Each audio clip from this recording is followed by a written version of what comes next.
This episode is brought to you by Pillsbury Toaster Strudel. Make every morning a memory with Toaster Strudel, a fun, convenient, and sweet part of breakfast. Made with sweet filling, creamy icing, and flaky crust, and prepared in minutes in the toaster, oven, or an air fryer. They're the perfect answer to your on-the-go breakfast needs. Mornings are better together with Toaster Strudel. Pick up Toaster Strudel on your next shopping trip.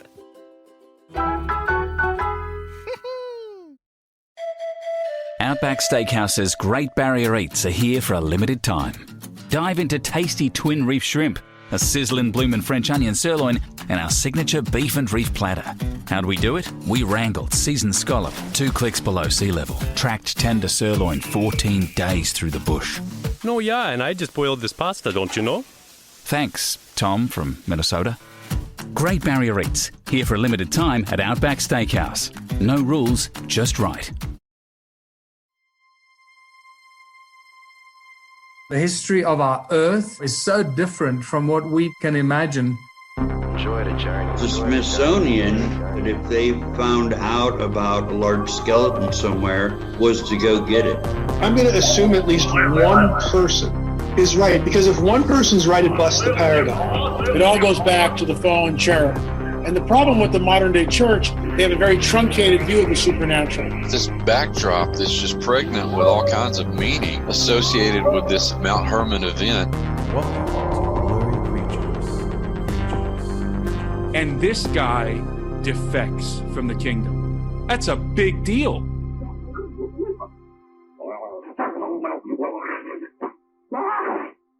Oh, Kenneth Copeland. Yeah. This week we're going to do a crossover with the Ninjas Are Butterflies guys. They're a podcast from Orlando area. Good dudes. We went down there and we did a crossover together a while ago, but we're going to release that today on our feed. Check out those guys, Ninjas Are Butterflies, and hope you like this one. And we'll have some exciting news with those guys coming up here soon. So if you like this, you're going to get more of this. Hope you enjoy it. Kenneth Copeland. Kenneth Copeland. Yeah. You see the thing where he talks about why he needs 2 jets, not just one. He has 2 jets. Oh, yeah, because he doesn't want to fly in the tube full of demons, right? Dude, see, you need to do that. You need to meme video, whatever that one is. That one is special. Because we have his Bible.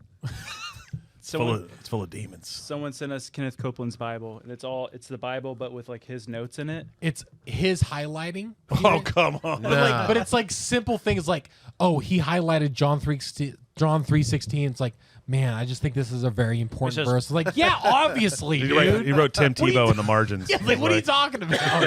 It's like you citing Tim Tebow right now for your source, dude, bro. I mean. Think about that. For a love gift of $99.99, you can have all my Bible notes. That's all you got to do, baby. It's like, man, I'm that closer to heaven. Oh, dude, it's perfect. Just sow your seed right now. How's everybody's ears? Anyone need anything? I feel like I need to be a little bit louder. Right? I don't know. Maybe it's just me. A little bit louder now. A little bit louder now. I love the size and the butterflies. Props. Perfect, right? Props to knowing. Dude, I like these orange seats. Where do you find that? Thrift store? These? No, these and that Marketplace, too. baby. Facebook it's like it's out of like a diner or something. That's from Amazon. Yeah. And that's from Facebook Marketplace. We found this and we painted it orange. It was black originally, I think. Painted the leather orange? Yeah. It was like from like old, like some smoke lounge in Orlando. The guy could like a bowling alley. About us. Yeah. He could not care less about us. Like, we're here to pick up the booty. He's like, and he's on his phone. I was like, okay, we're just going to grab whatever.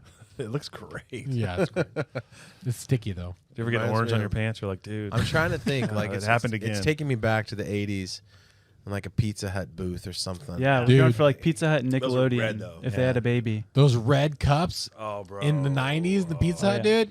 Listen, I was gonna wear a sweatshirt because me and Andrew match today, but it's way too hot. Too hot. I took mine off, dude. Round Table. So we have round table pizza. No, the '80s was like Straw Hat Pizza and Shakey's. Remember Shakey's? No, I remember Round Table. Shakey's? Shakey's pizza. Where'd you grow up? California. That's what we called my grandpa. Shakey's. Yeah, that's what they call my grandpa with Parkinson's. Ew. Sad. That'll be sad. Cancel. No. He actually enjoyed it. It was a term of endearment. Shakey's. Oh, shit. Listen, here comes Shakey's. He loved Parkinson's, guys. Stop. You don't know my grandpa. It's like, no, he branded it. He used it. It was his brand. It was his thing. That's his thing. It's my grandpa, too. Oh, welcome back. So we started already. We're here. We're here. We're live, baby. It's good. That's how they do it. They get you to say all the things, and then Yep. They're like, "Oh, are we going?" I mean, hypothetically, if you were to get canceled, what would you have got canceled for? Say it. Wait, I mean, we're not recording, are we? Who'd you guys vote for? Yeah. Tell us the worst thing you said off camera. How much money do you make right now? Hey guys, it's Blurry Creatures. Blurry Creatures is here. Nate and Luke. Nate and Luke, baby. What's your last name, Nate? Henry. Luke Rogers, Nate Henry. Yeah. All right, was here with us. We're in outside of Orlando, Florida. Sunday cool, baby. Sunday cool, ninjas and butterflies. Ba ba ba ba ba. These guys, We're loving these guys flew in just to hang out with us, which is an honor. Yeah. Oh yeah. Which I get it. And they've already told us it's worth it. Yeah. To them. Yeah. It's worth their time, their effort, their energy, being away from their families. They said there's nowhere else we'd rather be. That's right. Especially when you feed us tacos. I know. You did feed them tacos. It's a low bar, guys. It's a low bar. No, you walk in, the aesthetic just nails you, and you feel like you're at home. Yeah, you see the pink alligators. You You're see like, the Pray for Grandma? Vegans flag. And people have just asked starts. what our studio smells like. Can you guys tell them what it smells like? Yeah, first What it smells like? impressions. It smells like just a lot of testosterone. Nice. Mixed with maybe someone didn't wash one shirt. That's fair. Or two. Or two. I would say is that Or underwear. Is that ketchup? Ketchup and onions? Ketchup underwear. It's in my mouth. Hey, on second thoughts, those tuxedos, guys. I mean, It's thick. It's thick in this air. No, you got to bring a lady in here sometimes, so I'm sure it smells great. We do, and it's his wife. Lily, my wife, and she. But she's used to your smell. Exactly. She is. Yeah. So that's my testosterone ketchup smell. so that I think it's onions. pretty much odor agnostic. Yeah. It's nice in here. It doesn't exist. Yeah. I'm just not sure if that smell is exactly what I'm I'm smelling. not sure I can define any of that. That is true, though. There is like a secret smell where your house smells a certain way, but you don't know, and then you're like, you ask somebody, hey, "What does it smell like in here? Does it smell good or not?" Like, you can't smell it. No, you can't. You get immune to it after a while. No, it's a thing. I've always wondered that. Honestly, Just the way to figure it out is to go into your closet and pull some sheets out that you haven't used in a long time and smell those. That's what your house smells like. Really? I just. Do you think I that sleep counts in for the closet as well? I don't know. Because I pulled out a shirt the other day that I hadn't worn in like a year, and I pulled out and smelled. That's like that smell. Yeah, I wonder if that's what your house Dude, smells like. I go into my closet and it's so warm in there because there's no vent and we keep the door closed, and so we walk in. It's like this humid closet. I'm like, this doesn't represent the rest of my home. So there's no way. You're telling me my house smells like a sweaty dude. Yeah. That's just you in your closet. You just have some mothballs hanging up in I was there. just about You know to what I say, mean? my grandma's closet, the mothball smell, dude.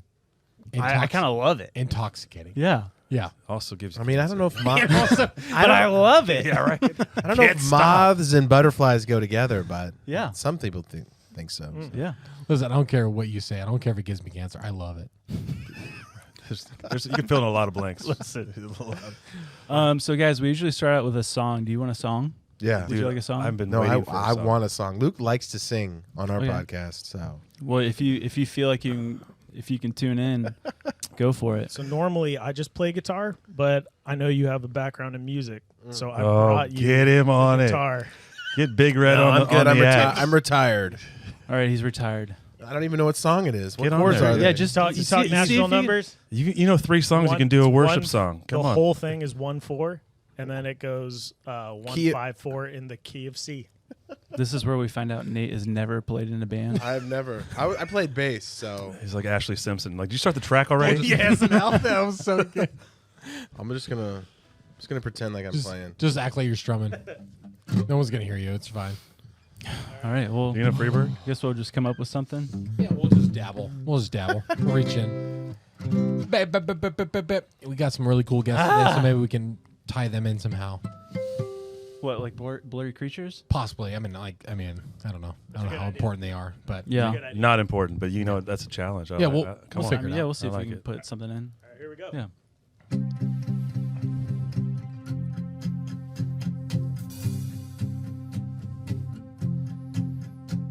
It started with a picture long ago, swimming in a lake so very well.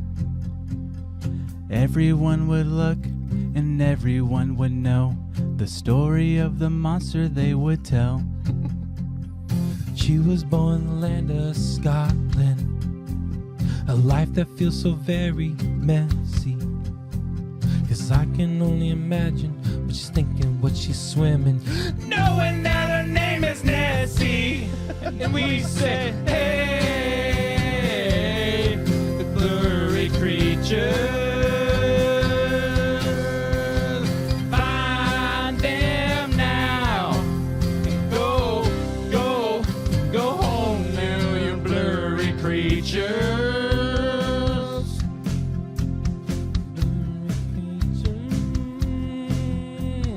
Walking through the woods late at night. Oh, I thought that was for you. Looking through places. Let's do that again. This is so He's good. walking through the woods late at night. Looking out for cameras with his eyes. Yes. Going through those places with unfamiliar faces. We looked at Bigfoot and he shouts and cries. And he said, hey, you blurry creatures.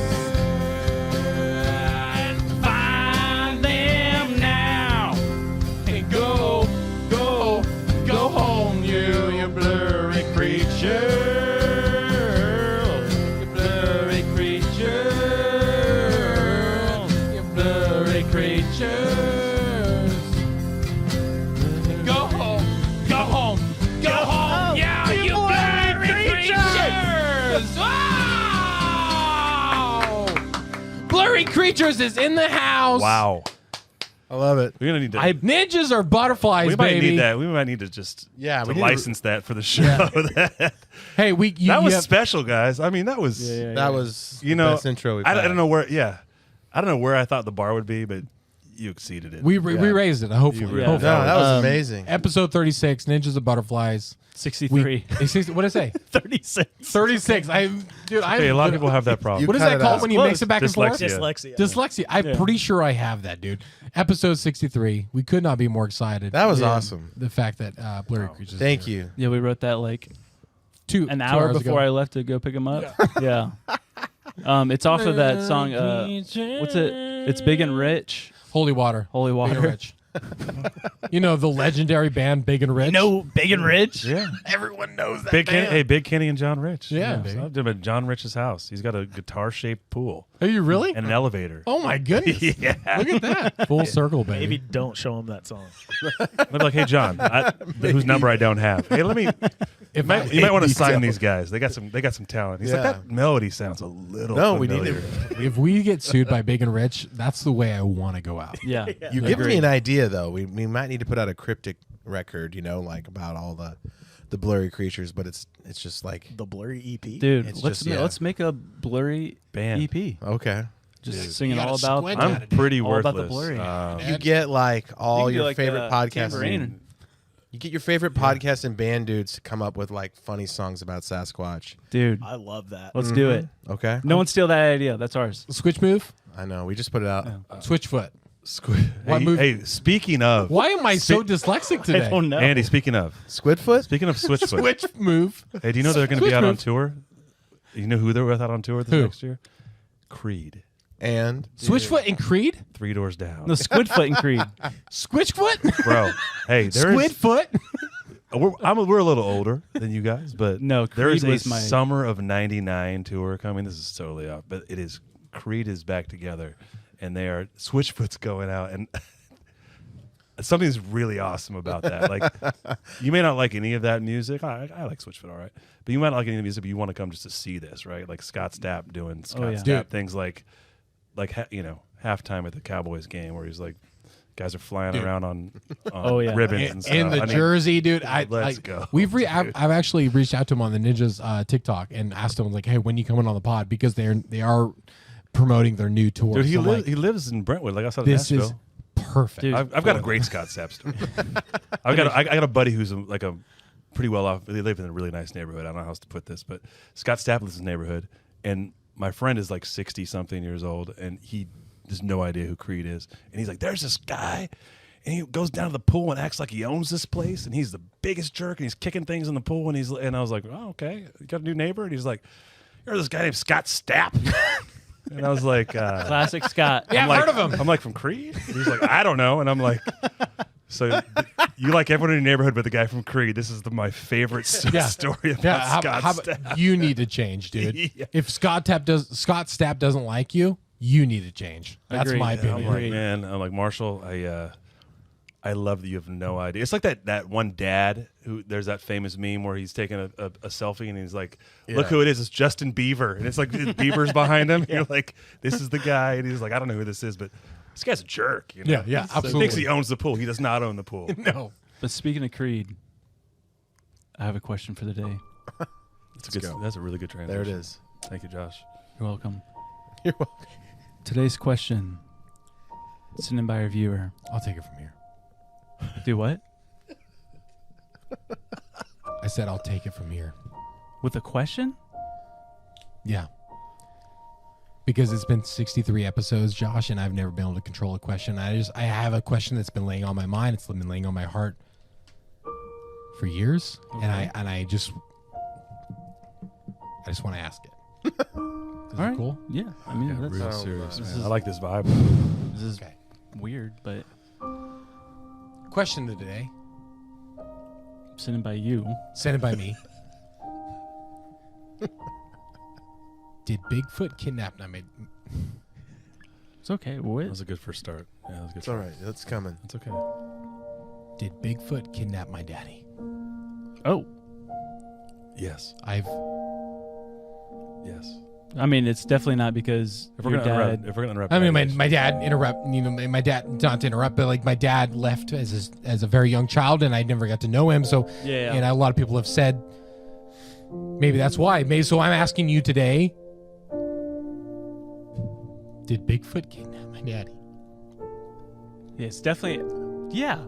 Like, why is he gone? Because why else would he be gone if he's not kidnapped by Bigfoot? Like, why else? Like, is it like? Yeah. Yeah, I mean, it's definitely not because he didn't love you or just didn't want you to be in his life or. So you say no? No, I'm saying. What do you say? No. Did Bigfoot kidnap my daddy? I think he did. Like, yeah. Yeah, of course he did. Yeah, Because yeah. like, why else? Why wouldn't he be? Oh, I mean, Yeah. honestly, that's why we're here. Yeah. The best coast just got better. Introducing Ovation of the Seas, sailing from LA next summer. Conquer record-breaking thrills on the biggest ship in the West, like skydiving, bumper cars, and flowrider surf sessions. Plus more than 15 dining options available on board. All between discoveries in Ensenada and even overnights in Cabo. You've never done Mexico like this. And it all begins June 2025 from Los Angeles. This is the boldest way to Baja. Come seek the Royal Caribbean. Itineraries vary by sail date. Ships Registry, Bahamas. This is a big moment for you, and I'm glad that you led yourself to water, if you will, in that sort of metaphor. But you, yeah, absolutely. Andrew? Yeah, I think he did. Yeah, did. Bigfoot, that's where your dad is. Bigfoot just took him. Yeah. And he's pretty elusive, man. That's why I haven't seen him. I'm He's hard to find. I'm sure he misses you. Yeah, right, guys? He's probably riding on a horse somewhere. He's just probably finding fun, just protecting people. He's riding on a horse next to Bigfoot. Yeah, just riding on a horse in the sunset with Bigfoot. Okay, well, you're here first. Bigfoot kidnapped Andy's dad, and that's why he's been absent his whole life. Welcome to the show. God damn it!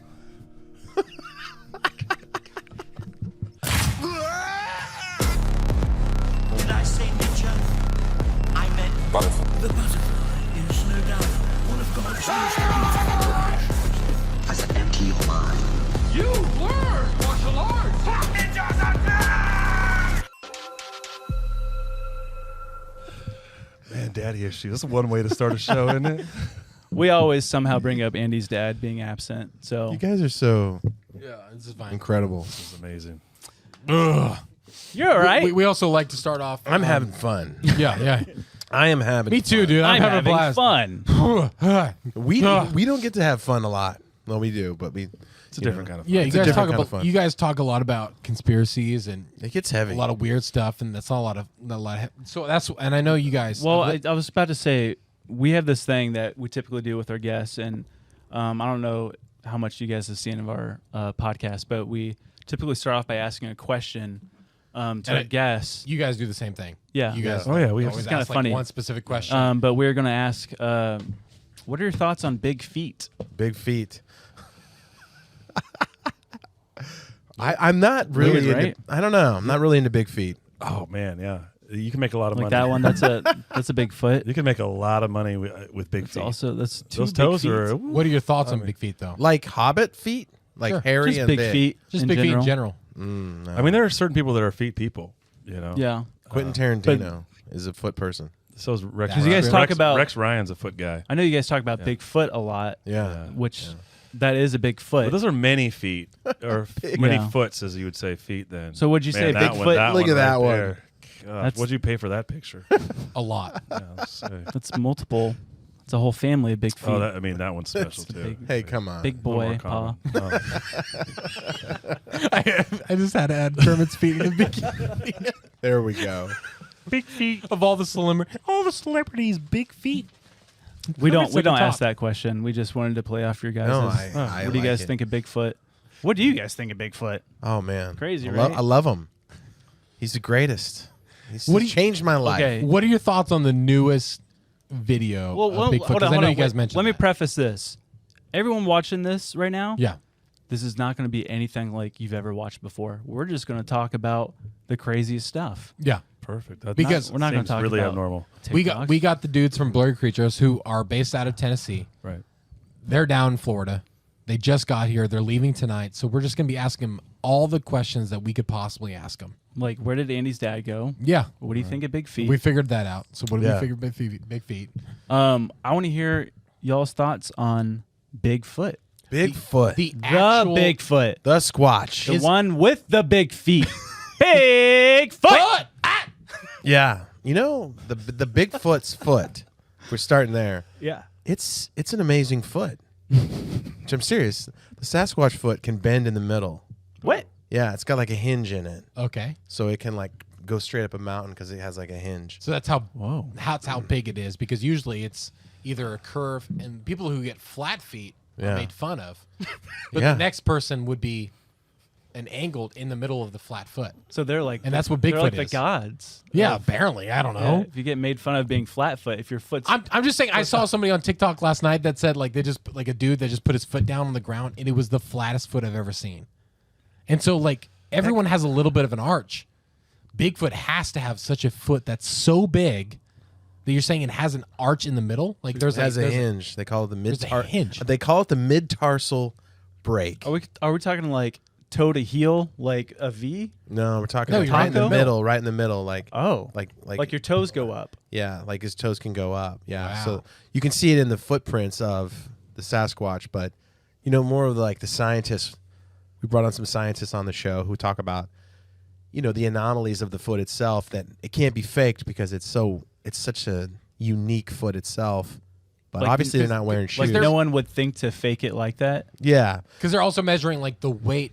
Like they're The they're weight- measuring like the level of the ground, the weight that it would take to put down, and so there's a lot of that goes into it.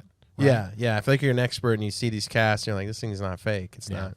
It's just so many little details here that you can't fake, and you'd have to know anatomy, and you'd have to be able to, you know what I'm saying? So Yeah. the foot itself is sort of, I think, obviously that's where they found the tracks. You know, the guys that were, there was a story where like Sasquatch started where these construction workers up near where they filmed the Bigfoot were seeing these massive tracks kind of around the area. And then they came back and they saw some tractor tires like being thrown around. And a lot of the dudes quit. They were like working on the roads. And they're like, Scott Stapp. I'm not, yeah. Scott Stapp that guy's thing. a jerk, man. And that's how Creed was started. So like, yeah, that's where the Bigfoot, you know, kind of the name comes from. You know, it's kind of stuck in the mud there. But then, you know, What's like the indigenous, like Native Americans? What would they refer to Bigfoot as? there was over I think there was over 100 names. No way. In Indian, yeah, for Sasquatch, which is probably the most popular one. Yeah. But there's a lot of names for this creature, and that's kind of where our show started. I was going to say, because like that's the whole premise of where you guys hit off the ground. Well, it was Sasquatch, it was Bigfoot. Yeah, we wanted to start somewhere that was sort of a good launching point, and I think Sasquatch is the most popular of all the cryptid creatures, Especially American culture. Yeah, For sure. Yeah. Well, he's seen all over the world. Different versions of this thing. Yeah, we were talking about a British Bigfoot. Yeah, actually, I've never known that. I've never heard anything overseas. There's the Yeren, the Yeti. Okay. What's the British Bigfoot? They call him like the wild man. The wild man. And there's a bunch of stories, and you'd be good friends. And, yeah. Track. I mean, there's this lore around it, and there's sightings of this on the British Isles.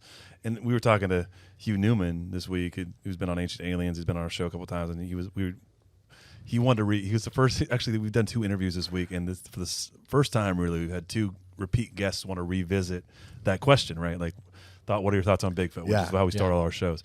And he was saying that you don't think about England and the UK with being a lot of wild spaces, but there really is. Yeah. And so there's enough sightings and encounters there that there's something going on. He talked a lot about a guy named Nick Redfern who wrote a book about Bigfoot in the UK, if you will, but they call him the Wild Man. And they're everywhere though. Like you've got, there's the one in Australia. There's the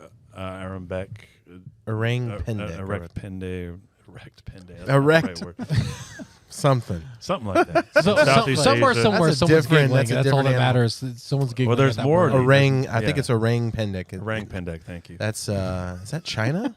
I don't know. No, it's Vietnam. Now it's similar. Like, is that in every culture?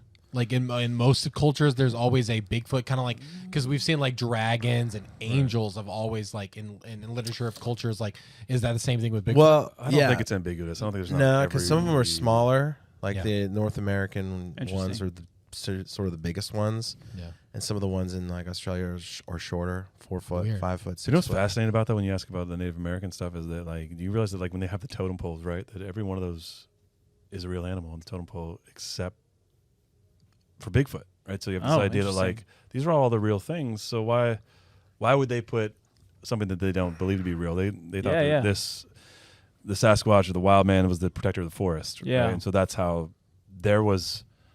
If you talk to Native American folks that have passed down the traditions, they'll say that you don't go these places, and he's the protector of the forest, but you leave them alone. You kind of so stay did out of they their fear space. him, or was it like a respect kind of thing? Some say Genesis 6 is the Rosetta Stone of the Old Testament, but that's not the Rosetta Stone we're talking about today. We're talking about the software, Rosetta Stone. It helps you learn another language fast. Would it come in handy? Maybe it'd come in handy if you are traveling abroad, say a trip with the Blurry guys to Peru or Costa Rica, perhaps.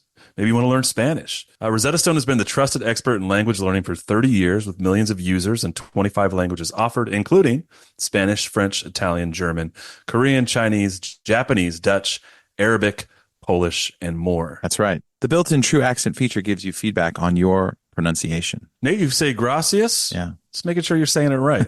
Rosetta Stone's convenient desktop app options mean you can learn anytime, anywhere. Luke, it'd be great if we could do this podcast in Spanish, and one of the best ways to do that is Rosetta Stone. And one of the things that's great about the software is it not only is the fastest way to learn a language, but it's personalized, right? It helps you recognize how you can improve pronunciation. There's short, flexible lessons that start at just 10 minutes at a time. And for us, look, we want to take this blurry bus all over the world. And one way to do that effectively is to be able to speak the languages of the world. So Rosetta Stone is our chosen software of choice if we're learning another language. Don't put off learning that language. There's no better time right now than to get started. Blurry Creatures listeners get Rosetta Stone's lifetime membership for 50% off. Visit rosettastone.com/today. That's 50% off unlimited access to 25 language courses for the rest of your life. Redeem your 50% off Rosetta Stone at rosettastone.com/today. It was both. I think it was the kind of like, fear of God, right? You respect God completely. And we're not diminishing. So you think Bigfoot is God? Wait, breaking news. No, I mean, but the analogy there is that I got you. You respect this thing, so you stay away from. You got to be on your game here. Yeah, you do. You guys are ninjas. We just we are ninjas. I'll get you. Ding ding. No, Sasquatch is fascinating, and the show started there with the big guy. Yeah, and we started bringing on dudes talking about Sasquatch, which leads into like other big beings, and we start talking about giants and things. So is Bigfoot the gateway drug? It is. Conspiracy theorists. Oh yeah. I've heard recently. I heard last night that if you know a person, that's who our owns, first episode. And that's what it's titled. Yeah. If they say if you know somebody who owns chickens, they're a conspiracy theorist. That's funny. Because if you own chickens, you probably have somewhat of a distrust in the food department in America. And then if you have a mistrust in the food department, then you probably have a trust in the pharmaceuticals, and it just continues from there. So it's like owning chickens is a gateway drug for conspiracy podcasts. Let's make that the question. Yeah. Guy, everyone listening, do you own chickens? I'm interested. Let's Ooh. do a poll. Yeah, I would love to know. Yeah. that. I have chickens. I do too. Yes. I do not. My wife always wants Yet. it, but it's Yet. I always say this is something else that I'm going to have to take care of. Yeah. That, you know, and I don't want to add that to my list. Oh, They last seem night? pretty easy. Last Are night? they? We forget to feed them like sometimes quite a bit. Yeah, we will have chickens at some last point. night- Same thing with kids, though. I Yeah. mean, they're pretty easy as long Like as you kids and chickens. feed them every It's once in a kinda the while. same You have to put them up. Though. hardy. Last night I was in my underwear, walking through the backyard. It's 30 degrees outside. Everyone, close your eyes and imagine. Stepping on walnuts. What a And- picture that is. Yeah. And I was just, are they in there? I hope they're in there. Lock them up. Just a toss of food and Yeah. hope for the best. So you No, guys, they're the best. You definitely saw the video of the Bigfoot Yeah. in Colorado. Yeah. we see them all now. We get them all. No, The the one one that that's was on talking the about train. that, I think that was fake. Totally. So do I. You think? It has to be fake. Yeah.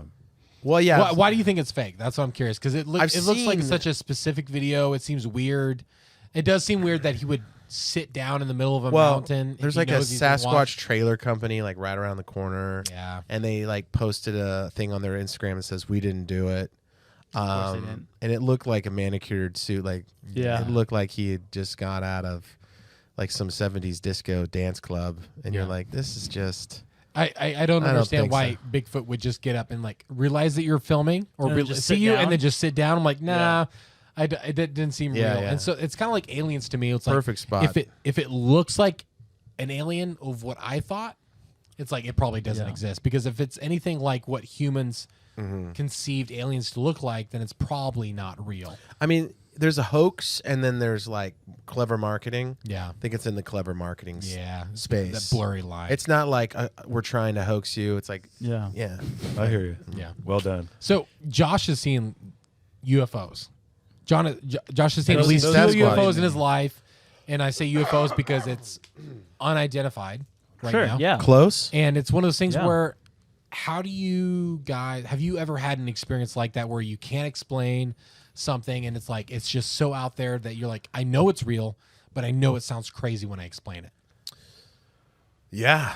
Because I have a ghost experience like that, but I don't have anything His type ghost of story like is a insane. UFO type of thing. So like Luke's got some.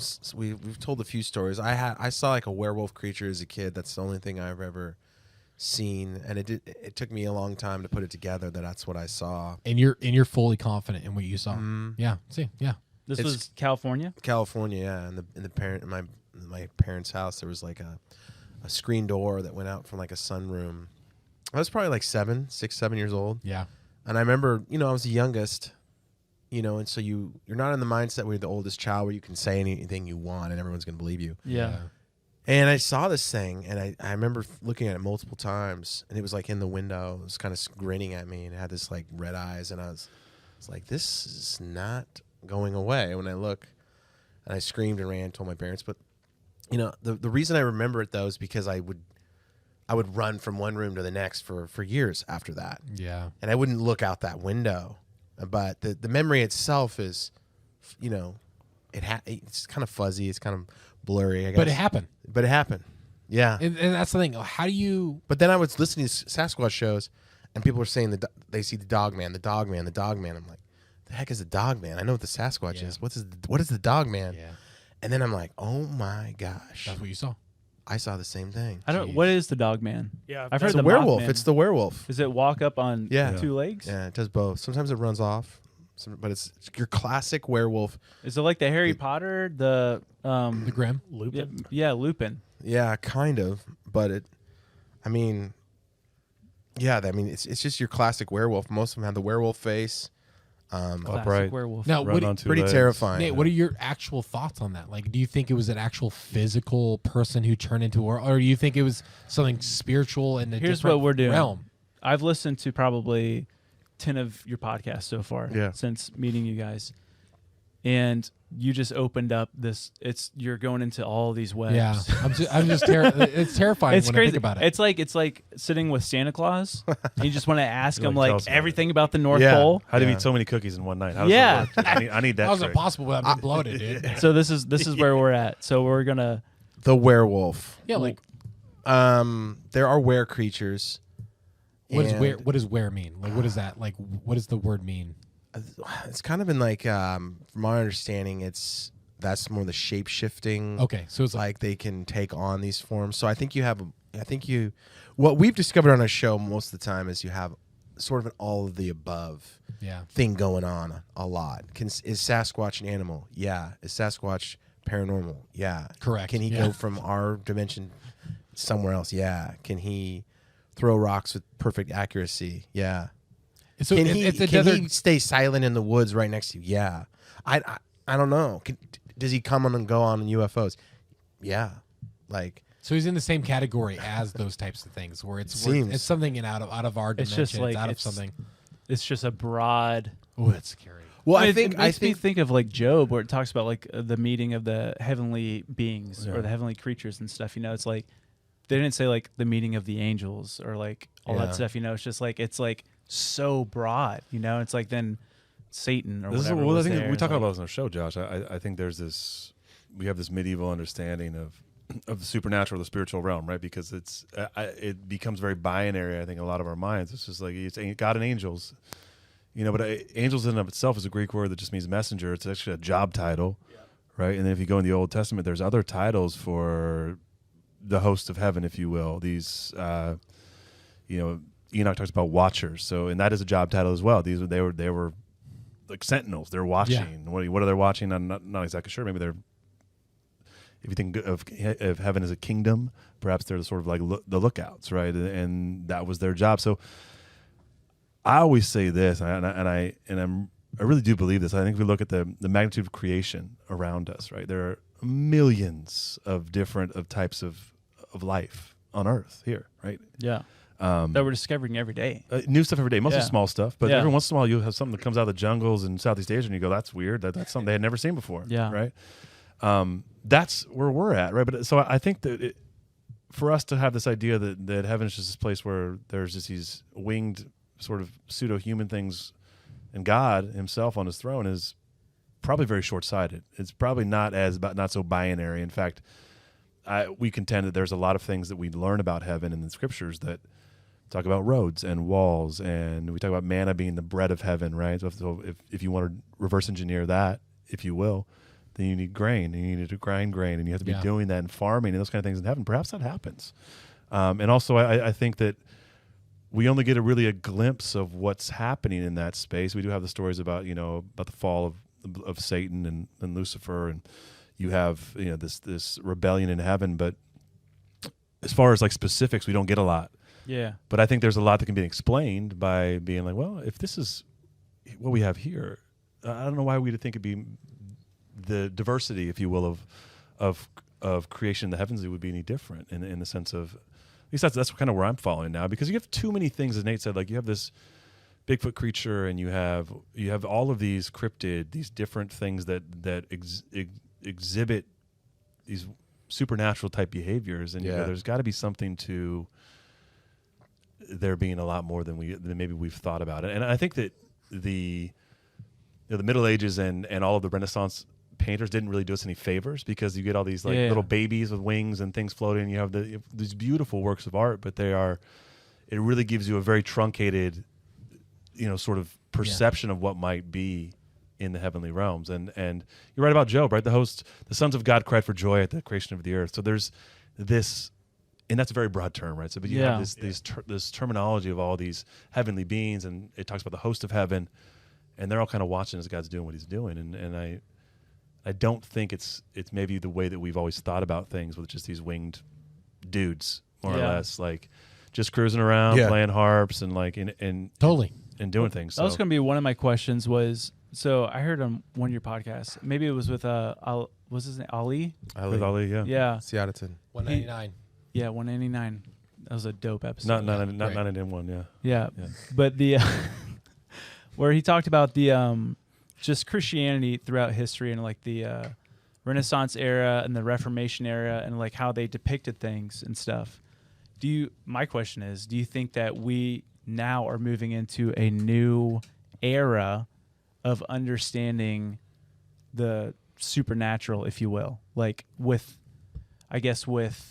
UFOs coming out, and like just, I don't know, I'm just like, do you think we're entering this new era of understanding like the mysteries of God are continuing to be revealed in this new era. Yeah. How do you feel about these new revelations, too? I feel like the information age. We've definitely got more information, more context to make sense of things. I think a lot of the guys interpreting things throughout history did the best they could with what they had. You had all these guys like Luther and Calvin kind of coming up trying to make sense of the Bible. They didn't have the Book of Enoch and things like this that clearly the New Testament writers had. Yeah. We did an episode the other night talking about Jude and all the weird stuff in Jude where Satan and Michael the archangel are fighting over the bones of Moses. Yeah. Like, how do you make sense of that in the Middle Ages? Like, you just kind of pass over. Yeah, you just pass over. How do you make sense of it? But also, how do you apply it to your life? Why is that information valuable? Well, there's something going why on. do you even care about it? But it's like, and so trying to understand what's the relevancy to you as a person, like that's tough to you see that. Well, you're trying to understand that there's this cosmic war going on in the Bible. There's these two kingdoms at war with each other. Yeah. And if you read it just like a rational, modern day human being that goes to Walmart and comes home and watches Netflix, you're never gonna. It feels like a Harry Potter book. Yeah. It doesn't feel like anything that actually happened. It's wild. It doesn't feel real. But I think what we've discovered on our show is that the world's always been weird. It's always been blurry. There's always been Sasquatch in the woods. And there's always been this weird stuff happening around us. And now we have phones so we can take videos of UFOs. Mm-hmm. But like Bob Lazar said on one of his interviews recently, I saw. Do you know what Bob Lazar is? He's the Area 51 guy, right? Yeah. Okay. Yeah. One of the UFOs he was talking about was ancient. They dug it up. It was on an archaeological site.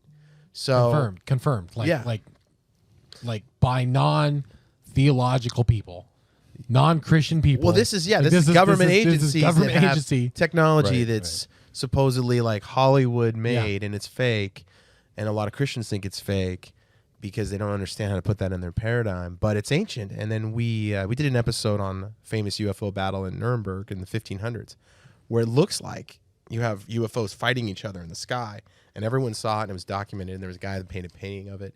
And we interviewed Dr. Diana Pasulka, and she got to go into the Vatican archives, and she said there's this whole wing dedicated to UFOs. I saw. I brought that up. Yeah, they talk about how old the pages are, where it like deteriorates. Yeah. Even if you you touch it in the wrong way, it falls apart. And you ruin. Also, history. so the church has been documenting these things in the context of sort of miraculous happenings, but also contextualizing some of it more so in the later times now as these sort of paranormal UFO experiences. And they have 1,000 years of in the Vatican Library, which you can't get into unless you're Catholic and you have special permission. They've been tracking this stuff. So I mean, that's your original question. I think it's fascinating, right?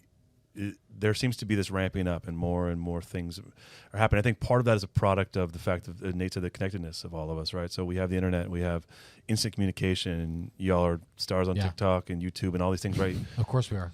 Big stars. Big stars. But no, I mean, so you can have information, travel instantaneously, and everyone has a camera in their pocket, right? So I think that's part of it, but I also think that we are coming very close to what the ufology community and what most people would consider disclosure.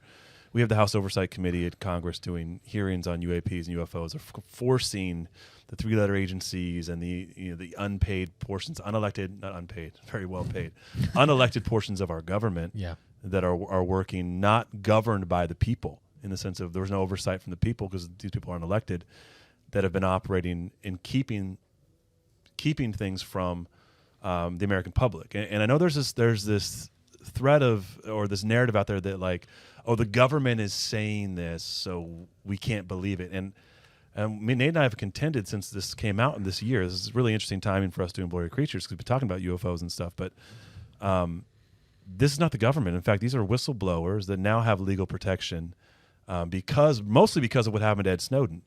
And now he's a set the precedent. He's a political asylumee in Russia because he disclosed the NSA was spying on all of us, right? Mm-hmm. But now there's legal protections, and so we have people within our government that were parts of programs that are saying, I can legally protect it and I can share this now because these things are going on behind the scenes and the American public needs to know. And frankly, Congress doesn't know. That's why they're holding hearings. So this is not a narrative being pushed by the United States government. This is something that happens worldwide, and in fact, we're getting closer to this disclosure, I believe. And so, But that's a long answer. But what I think is coming is, if there is disclosure, this is going to be something that especially people in the church and Christians are going to have a very hard time contextualizing, right? Without really having a supernatural worldview of the Bible. Yeah. Because the existence of extraterrestrials, and in fact, when we talk about angels, and by definition are not of earth, we are of earth. As sons of Adam, we are of earth.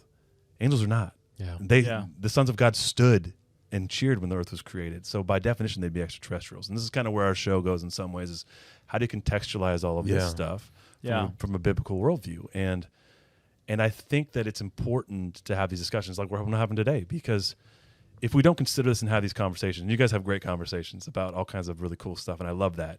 Dumb stuff, but that's what fun stuff. But fun stuff, but you need to have those, right? Discourse needs to exist around this. Well, stuff. I mean, we were talking about that on the way here, of just like, it's so cool to have a place to where, because you started off just talking about Bigfoot, right? And it evolved into this whole, not even world, this whole universe and blurryverse, dimensions and stuff like that. Blurryverse, Dad. And and I feel like the path that we might say unfortunately started going down, because it's becomes a little all-consuming at times. I would say unfortunately, because like we started the podcast, it's cool. like we didn't know where it would end up. We just knew what we wanted to do, and we love what we're passionate about. And the whole idea is behind being a Christian is God fills you with a passion, you follow that passion, he uses it however he wants. And so that's what this podcast has turned into. It's funny, it's terrifying, it's anxiety filling, and it's also kind of just like warning us like, hey,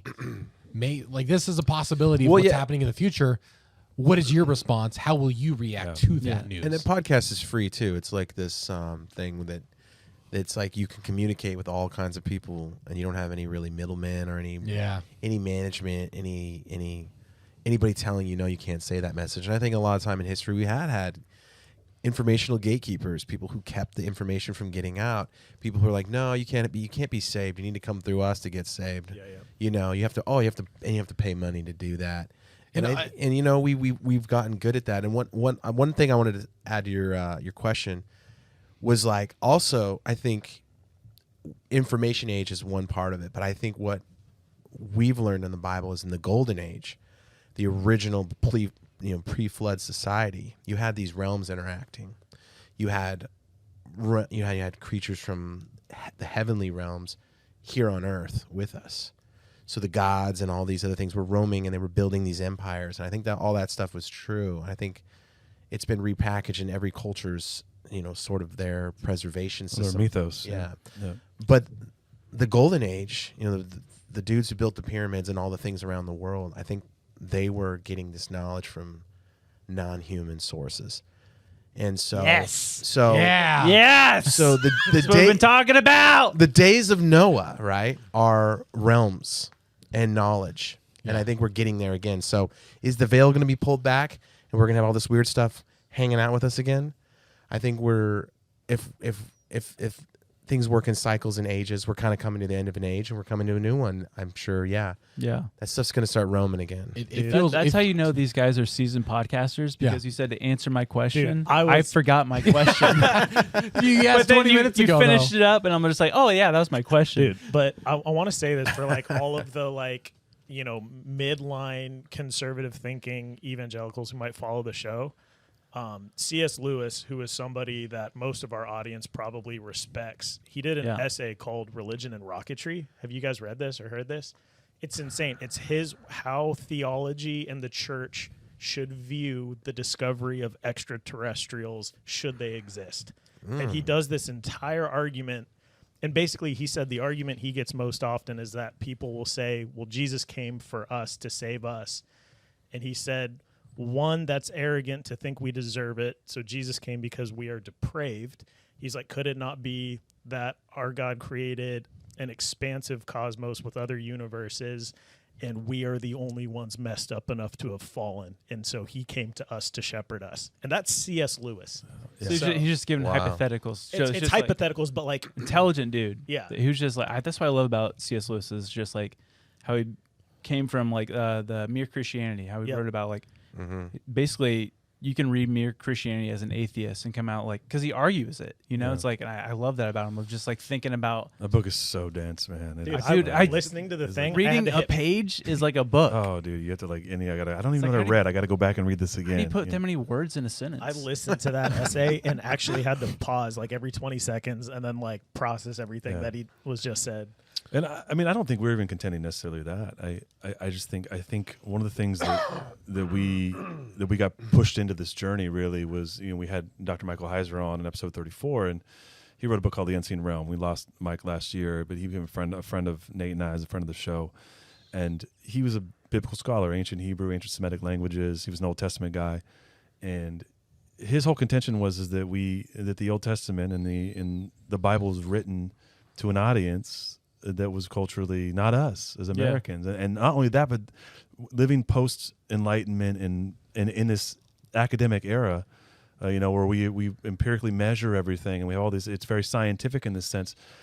That wasn't the paradigm. In fact, they lived in a very real supernatural reality. And in some ways in the West, we've divorced these things and forgotten that we actually believe in a very supernatural faith. We have, you know, an immaculate conception and a virgin birth and a resurrected Christ. And then you go to the Old Testament, there's all kinds of weird stuff. There's, you know, talking donkey and you can go down a million different things, you know, Samuel being raised by the witch of Endor, all these things that you can easily, and there's 100 examples. But I think that paradigm in and of itself, understanding that we live in these worlds that overlap in the sense of the heavens and the earth, that there's space within this context for these things that go bump in the night and exist, and even for conversations around extraterrestrials and the UFO phenomena. Because listen, like this stuff doesn't disqualify our faith. It doesn't sit outside of any fences. God is infinite, and we know so little about what has been created in the heavenlies outside of our story, which is the Bible is a story of humanity, right? That these possibilities exist. And we get into this on our show. It's like the angelic race and angels traveling, and how do we figure that out? And I think you can take a lot of these breadcrumbs and you connect a lot of dots and say these are very plausible answers for what people are experiencing. It doesn't need to be little green men from Mars or from the Sirius system or the Pleiades, or it doesn't need to be that. It very well, I mean, you're not saying it's not that, but you're saying a lot of words that I don't know. The simplest answer is usually the right answer. Correct. Is what they say. Is like the simplest answer is like, well, it's very plain. We try to overcomplicate it, and so I it's just as a Christian, like it's hard to comprehend that these UFOs are anything but an animal creature, right? That doesn't exist, and so like. So yeah, that's a good point, right? Yeah. Like that there's very much a physicality. You watch a lot of sports. Because we're trying to make sense of it, right? Yeah, a lot of physicality to it, right? Because allegedly they crash, and allegedly there's bodies. These are the reports, right? Yeah. This is not just Luke making stuff up. This is what you can go through decades of these stories releasing of these things crashing and them recovering things. So it's not a manifestation, if you will. It would be impossible to fake all those. Right, reports. And then the whole demon thing is really a broad brush people use in the church, right? It's just demon. Now, is it demonic? There's probably a lot of it that's demonic in the sense of being evil. Yeah, sure. But a disembodied spirit, which is the definition of a demon, doesn't need to fly a plane or an advanced aerospace vehicle, as Tim likes to say. Doesn't need to fly that. Doesn't make any sense. It's a disembodied spirit. Doesn't need to do that. We do get a lot of comments about whenever we talk about aliens and UFOs that like it's just demons. And it's like, for me now, I'm just like I always said that I don't believe in aliens. I believe in angels and fallen angels. It's just like, and for me, I never had the concept of it being angels and demons until I met Josh. And so to me, it's like, okay, so why isn't it outside the realm of possibility that God created an animal that just became really intelligent? Or that created that are these aliens, or that's the thing. It's like it's the that's the possibility that's really swarms all of humanity. Well, Genesis, into this Genesis 6 is. I was like, let me tell you. I know you want to say something. Well, I think when we brought on Ali, you had a connection with him on our podcast. He was trying to say that a lot of Gnostic ideas have swept into the church. that everything is spiritual. Yeah. It doesn't exist. And I think what his whole point was is think about it like Star Wars more. It's all physical. It's all happening here. You can touch these things. You can experience these things. Angels were kind of like us. And there are genetics mixed. And it created these giants. And it created a lot of problems, actually. But, you know, they're craft. They're being made somewhere. They're crashing. They're fighting each other. Angels get held up from one point to the next point in Scripture. Daniel 10, yeah. You know, they have to move around. Or the angel wrestles with Jacob. Like, so you kind of It was can a throw phys- you yeah, can throw they're- the ethereal thing out, right? Because you go like, you don't get a hip injury from wrestling with the spirit. No, it's a physicality. And, There's- spirit, yeah, and, there and has they to be. walk into Sodom, Or they, right? but they have like kind of like a Peter Pan view of heaven. It's like this imaginary place. It's out there somewhere. Well, it's easier but to we're really just comprehend. living life here. But really, I think, like the better way to look at it is everything we do here echoes that kingdom. That's why we do have kings and queens, and for forever. Where do we get these concepts from? How do we do everything we do? Well, if you listen, listen to the Book of Enoch or read the Book of Enoch, it's a lot of information that was given to humans, and that's how we sort of learned how to corrupt ourselves. We didn't just make this stuff up. We weren't that creative. We think we are. Yeah. But it's more like, imagine, you could get on a boat and sail to heaven right now, and it would be a lot like this. Yeah. It's just not here. It's just there, and we're here. But there's not a lot of difference. And That's so hard to comprehend. It Yeah. is. It is. It's I have a question. so difficult. What do you guys think the gray aliens are? Because that's a good question. What do you mean, great aliens? like the typical like the grays. So The like grays. the Oh, big the head. gray. I thought you said Yeah. great. What do you The think? great of ones. What are the great aliens like? Well, they're really over Oh, they're cheap. better than the good ones. They climb mountains. Yeah. That's what they do. I mean, the grays, and that's a good question. So, Because that definitely started They're- like, with 'cause- Roswell, right? Yeah. Like, Well, no, that was I the was- the first, grays like, are big- usually like the short, skinny, your typical alien that you I mean, because see. the typical alien Big eyes guy. abduction involves A gray that alien. Yeah. species, yeah. and it's hard for me to imagine those being fallen angels. Because it's just like Yeah. it talks about fallen or angels in general, they look like men, Yeah. and so I guess that's It where I could get a be little. some kind of. I mean, that, like I said earlier, we have two kingdoms, right? You have the kingdom of heaven, and you have a hierarchy of creatures that God is, in control of and is part of God's family. And then you have the kingdom of darkness, and we know that they pervert a lot of things and they corrupt Yeah. a lot of things. So, we talked about a lot of the alternate history in our show that they've corrupted all kinds of animals. And I think that was the biggest part of the flood story that I wasn't told, and most Christians weren't told, is that it's kind of like genetic lottery happening, and they were inventing ways to sin. Like, let's take this thing and put it on this thing. Let's just F this thing up as much as we can down here. Yeah, I have an idea. like Let's go for hamsters. this. Yeah. Hamsters, Exactly. Those can't be made from God. They're weird. And toddlers. No, it's like Whoa. the platypus. Yeah, the platypus. Yeah. Is it a duck? We don't know. Is it beaver? No one has any idea. But so to answer the great question, so we know, that Satan and his kingdom of darkness is just good at screwing things up. So I'm sure they can come up with ways to take this, take that, and create this thing that could. It sounds like the grays from the people we've interviewed, and all we can go off of is what we've heard on our show. They sort of carry out a task. They show up to do something. They're not evil in the sense that they don't frighten people half to death. They're not scary. They don't say things. They're very calm. They're kind of cold to the touch. They're kind of like little machines. A little worker Could bees. you say that like? But they're again, fleshly. we're making a bigger spider web here. Right. Of, Yeah, of things. It's just what we do. But do you think that this is going to get crazy? Do you think that AI is this artificial intelligence? Is this because in the Book of Enoch it talks about the fallen angels presenting knowledge to man? Right. Could it be that of AI being? Could they use that as the instrument to manipulate humanity and or create this? We sound like psychos. I don't care. No, we're asking questions. I know, but I'm You're good. You're good. But I believe these Yeah, I questions. know. Could these fallen angels create machinery? Because Using AI. using AI, like an artificial intelligence, to where cold to the touch, they don't have souls. They're just empty vessels. Empty vessels. I don't know. Those are good. Those are good. See, listen, all we can do is really I love this, right? Because what we try to do on our show is we try to have conversations around a lot of questions don't have a real answer at this point unless we get one and we dissect it, or we get a craft and we get to touch it. But the best we can try to do is postulate like through our biblical worldview, right? And try to and I think this discourse is so important. Like, you want to talk about these things because the reality is, and I've said this on the show a lot of times, but if we don't have these discussions as Christians and try to point this back to the Scripture, then the world outside of Christianity, the world, if you will, is more than happy to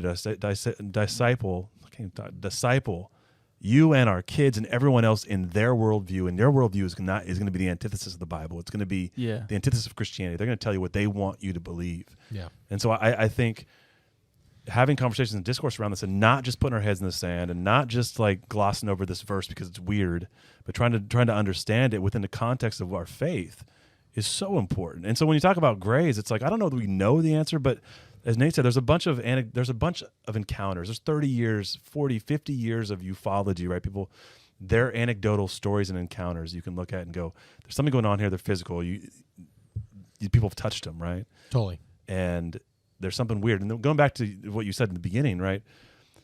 Angels are more like us in a lot of ways, right? But I think what I said before was like there's a plethora, right, of perhaps of creation. And then what Nate said, we know from Genesis 6 that it says all flesh was corrupted. And something we talk about in our show are like the cryptids, right? You have these things that are part human and part animal, right?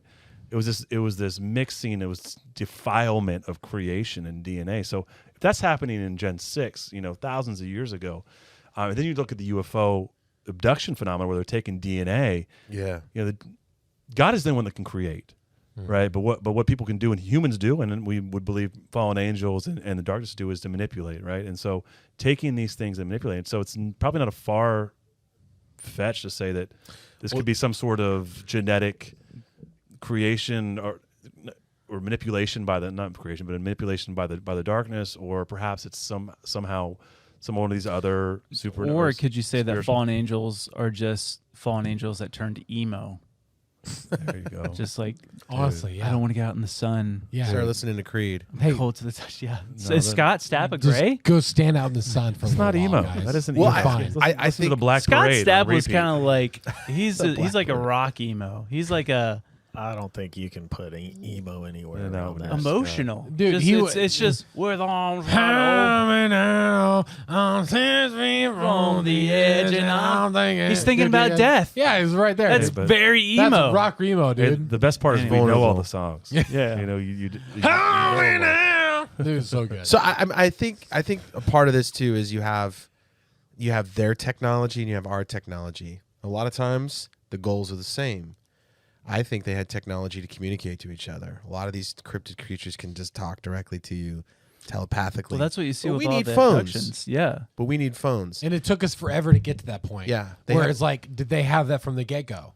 Is that why we saw UFOs 100 years from now? Like, I mean, like in the past. Yeah. Like it was like everything was exactly the same for them.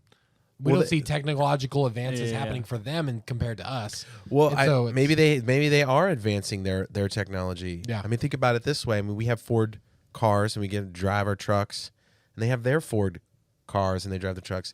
They have their heaven wheat bread that they eat. We do too. So it's you see these stories where it's like, man, our realms are very similar or overlapping, and the realms kind of touch each other sometimes. But the technology is there, and I think what they're making these things somewhere, and they're coming here, and that's really hard for a lot of Christians. And I think that, part of our podcast is just putting these things in practical terms, so you can understand them. So like when this stuff shows up, it's not all spiritual woo woo. Yeah. I mean, a lot of Christians think that it's just all deception. I'm like, so dude, do you think Tolkien Why was would onto it- this? Like that's what he was writing about with like the elves and he's orcs probably lifting becoming- straight from like I think it was just weird histories of people. I think it was like just ancient, just a nerd. Well, the little people exist. Just a nerd, maybe. A hobbit. A hobbit. Well, he was. A silly language. There's a ton of like biblical context to Right. because they were believers, but I think he was recreating this sort of depiction of what. I think the Golden Age was like that. Of that, right? You have you have the darkness that's creating these orcs, right? Which are these Literally hybrid mixing the angel-like creatures Correct, with right? creatures. Yeah. So, All right. Yeah, if the Golden Age, I like this guy. That's a good. You guys just started joking, and he was like, "Let's roll with this." That's my defense mechanism. And we said on the show a lot of times that perhaps our reality is a lot more like Lord of the Rings than Absolutely. we imagine, and Star Wars too. And that this is happening. And listen, like I think what we try to do too is like we aren't creating. We're not saying we have the answers. We're not creating some like new theology or anything like that at all. And in fact, we're trying to bring experts on our show to talk about their research. And we remind people that like it's best to chew the meat and spit out the bones, right? Because these are a lot of unanswerable things. Yeah. And when we try to contextualize it within our faith, do it with a grain of salt, but also like things are ramping up so quickly. Like I don't think when Nate and I started this podcast in 2020, we could have imagined that in 2023 we would have the UFO disclosure. I mean, mainstream media talking for months, and now they're on to wars, of course, but months about this topic. And maybe the craziest thing is it hardly seemed to blip on the consciousness of the country, right? Yeah. They much rather fight with each other about other things, but this is happening. And it's going to become a point where we aren't able to ignore the realities of whatever this ends up ultimately being. But I think our contention is, Ben, you can find this stuff, answers to this stuff, concepts and ways to postulate what is going on within our faith and within history. Like you look at just the things that happen in the Bible, and I think all these things are within the realm of reality. And I don't think it's like, also I want to say this, I don't think we're just trying to stuff something into a Christian can and trying to make it fit either. Well, that's what, I mean, I've had someone comment that before of like, well, yeah, if you believe in something so big that you can put it into one thing, like you can make everything connect if you want to. Right. And that just got me thinking. I was talking to Andrew about it today. It's just like of having that discerning spirit, of just being like, just be discerning of just like, okay, yeah, that's actually a good point. You could take anything and everything. You could take something that is not real, like someone could make up something and be like, oh, well, that fits into this narrative, right?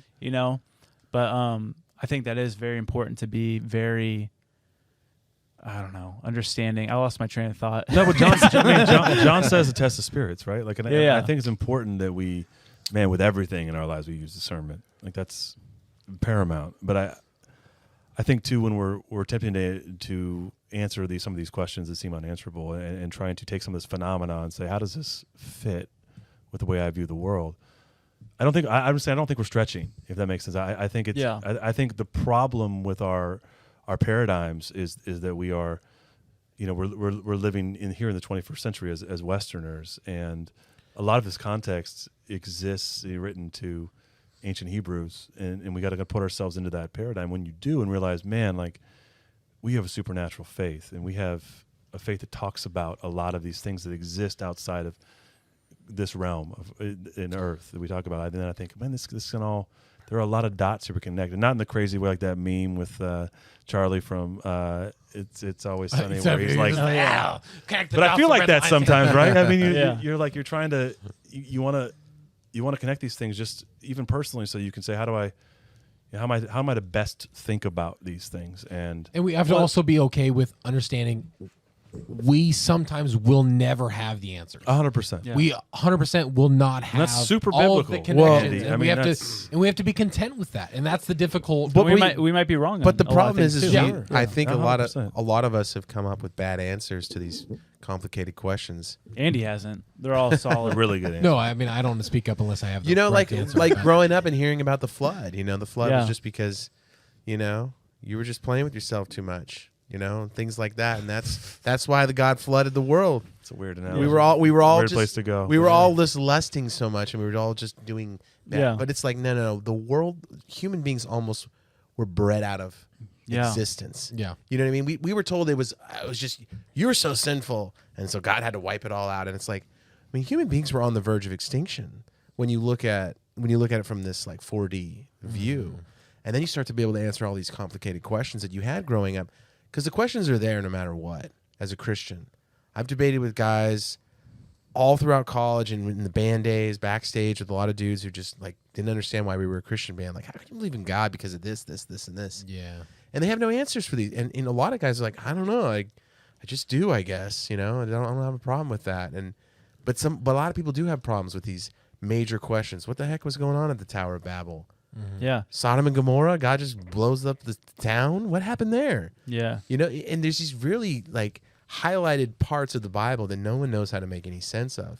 So someone comes up to you, someone seen an UFO, seen an alien, has these these ideas that are so outside the Christian perspective, that don't have a Christian perspective at all, and are coming to you and saying, how do you make sense of that? How do you explain that to them in a short pitch of just like saying, like, I'm confused. How do you explain it to me?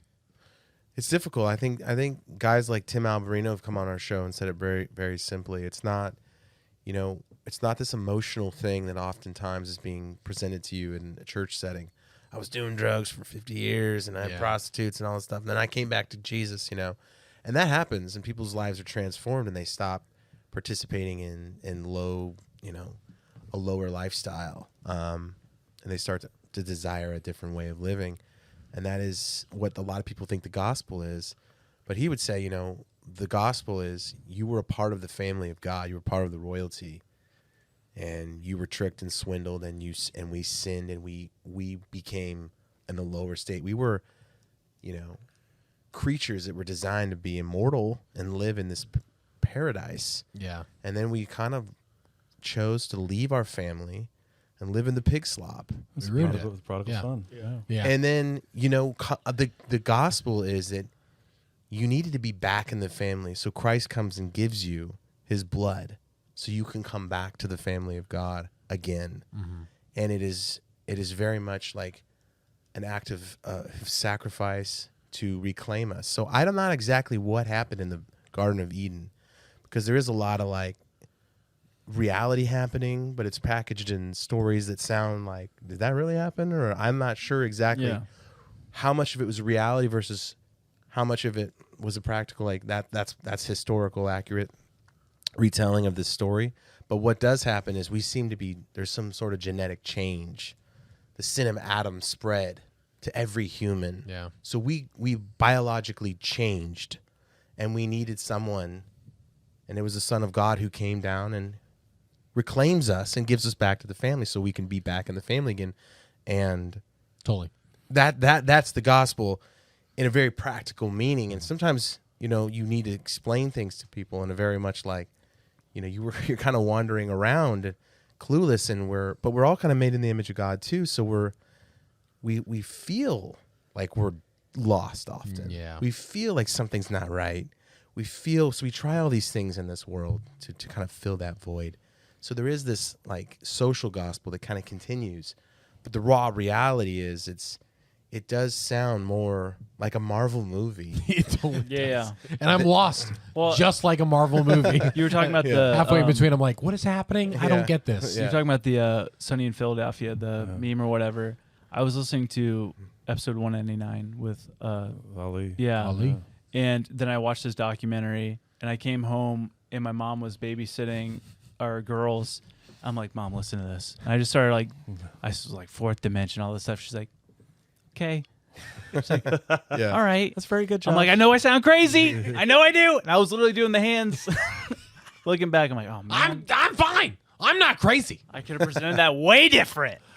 But sit down, Andy. To your point too, though, I think what's interesting about this journey for Nate and I, because it really is a journey podcast. We start with Bigfoot, right, and then we really not. Sometimes you don't feel like you're driving. Like it feels like you're on this story arc that is continuing, and it continues to line up, which is really a crazy sort of Yeah, you look thing back to like later, experience. like, I don't how know did how we get here? we got here though, right? Yeah.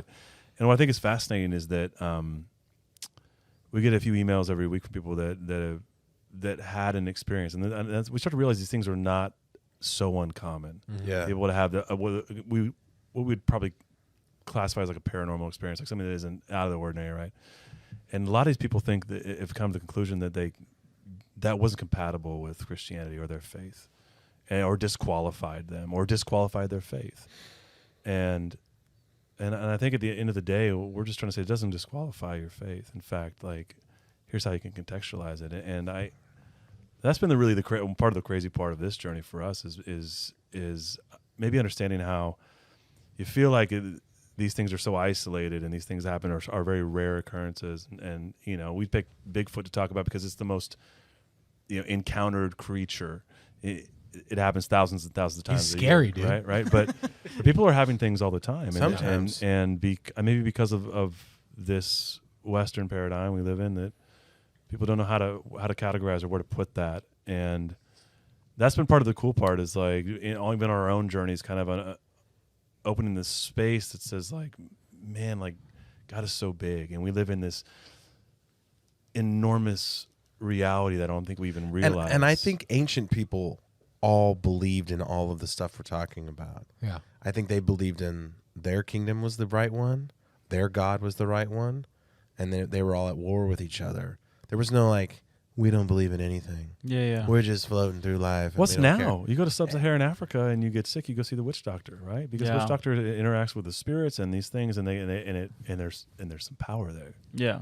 Right. And so I think that this supernatural paradigm exists now in tons of places on Earth here, just really doesn't exist to a large extent or exist to a very small extent in the West, right? Because the stories of the missionaries are my favorite, where we recounted these stories about we don't want you to tell us about your God here because we serve this God and this God's powerful. And I've heard the story a number of times, but it always goes to something like this: someone gets sick, goes to the witch doctor.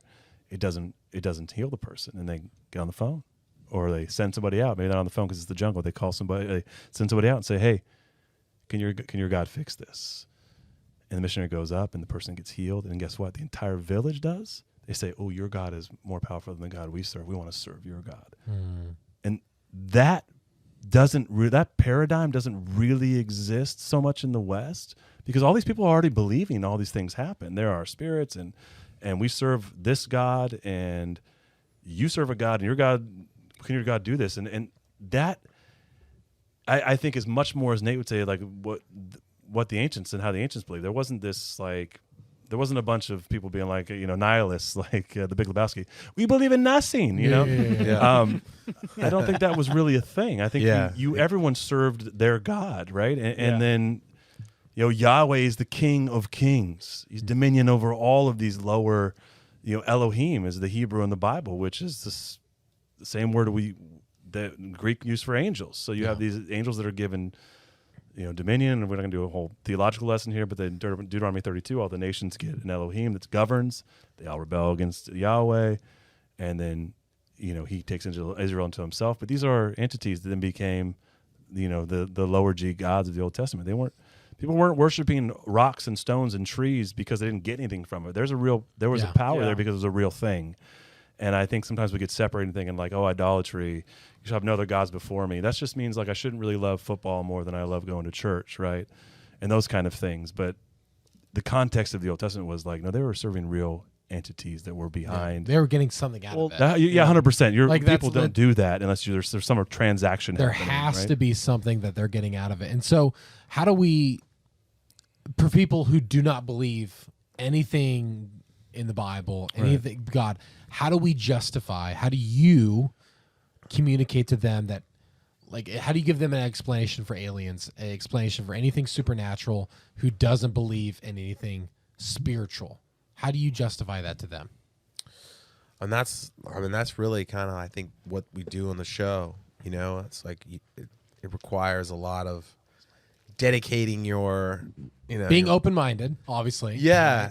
I mean, that's why we start small. You start with something that's not small in the Sasquatch, but He's not a small being, but I'm just saying, you start with this thing that's a small like, concept. yes, and then you kind of work your way towards the bigger concepts. And if you follow our line of like where we went, we started with this creature, then we kind of work back in alternate history. There is this alternate history that we all kind of know about. You know, people look at the pyramids and they're like, okay, 20 million blocks, each block's 2 tons. Yeah, this thing's perfect, and it would take them 20 years to build if they put 1 block down every 5 minutes. How did they build this thing?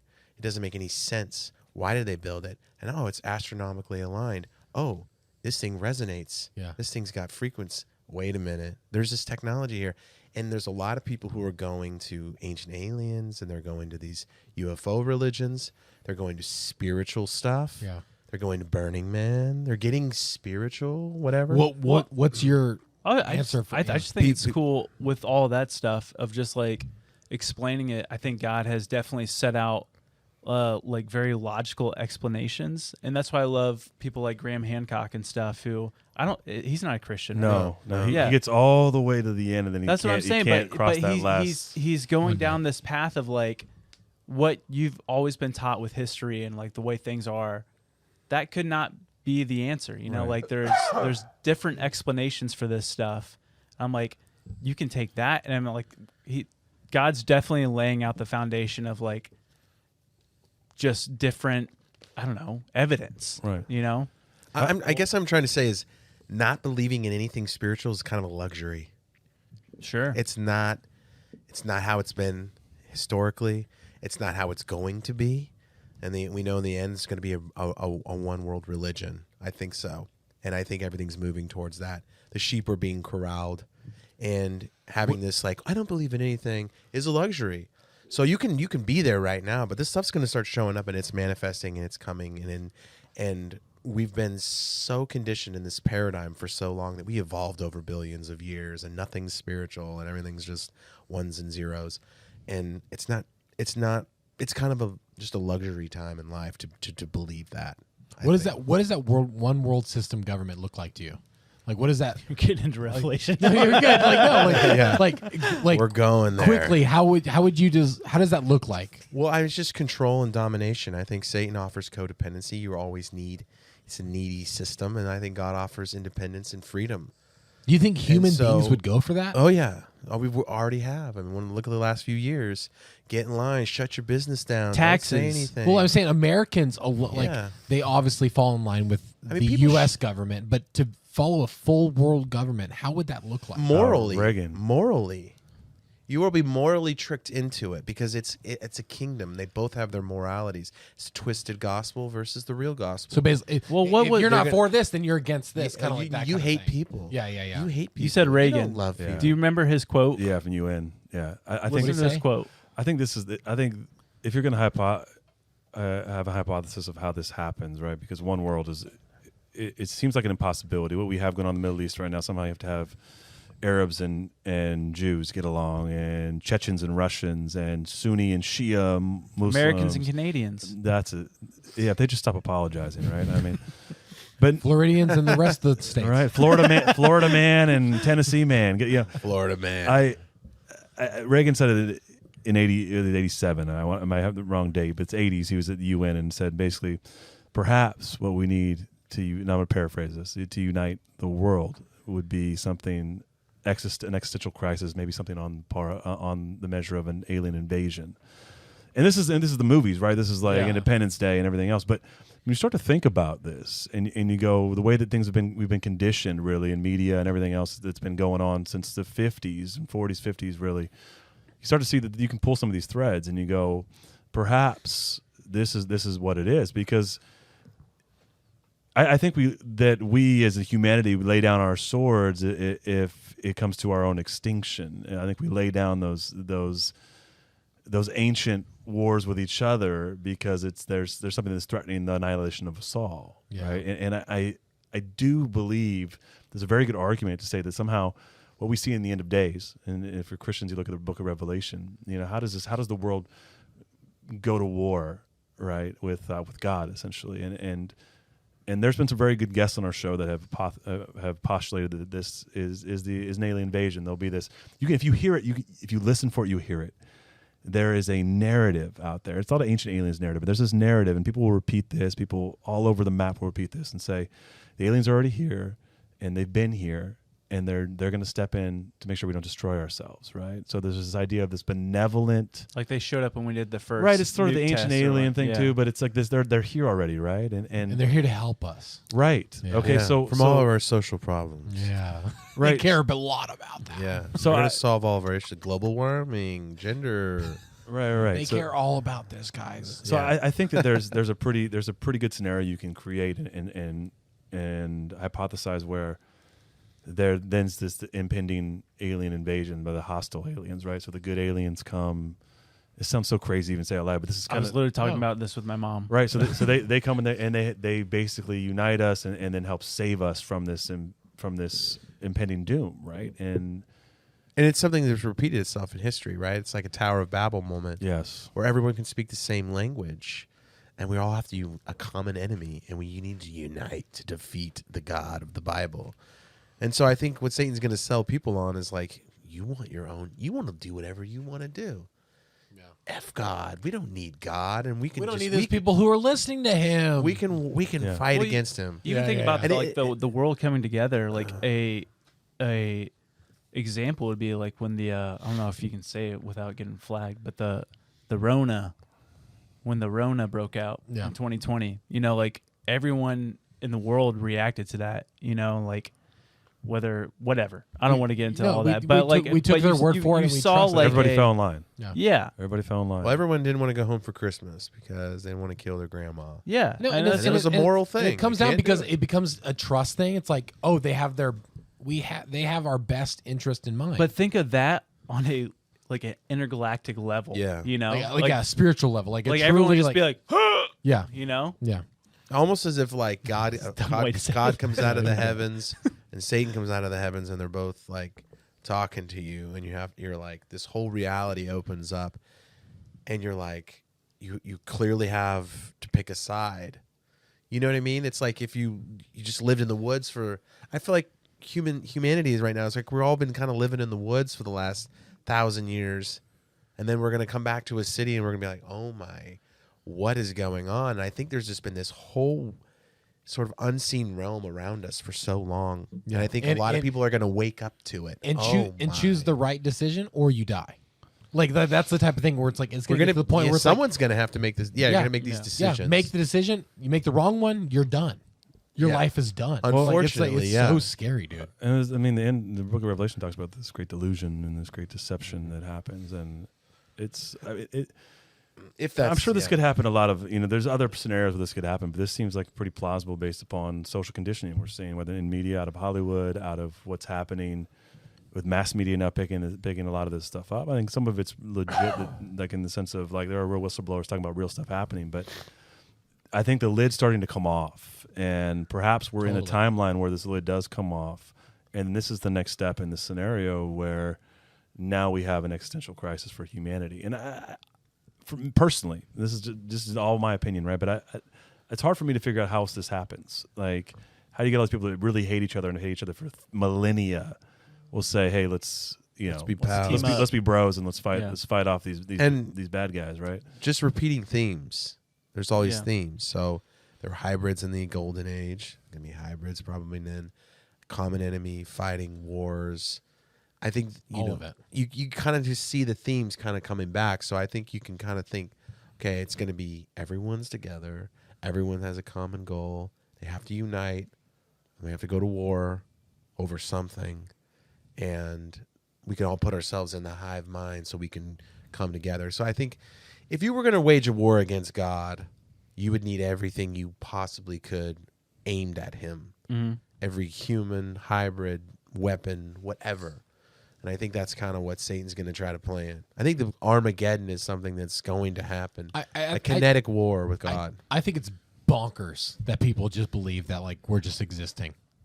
They're like that there's not something at not work. A purpose. Even if you truly believe that there's no God, whatever, and you're just living your own life, the fact that you don't think your government is a business and they're not working whatever they do to stay in control, to be number one. They don't care about you at all. No, and so it's just one of those things where it's like you have to make those decisions for yourself. You have to start.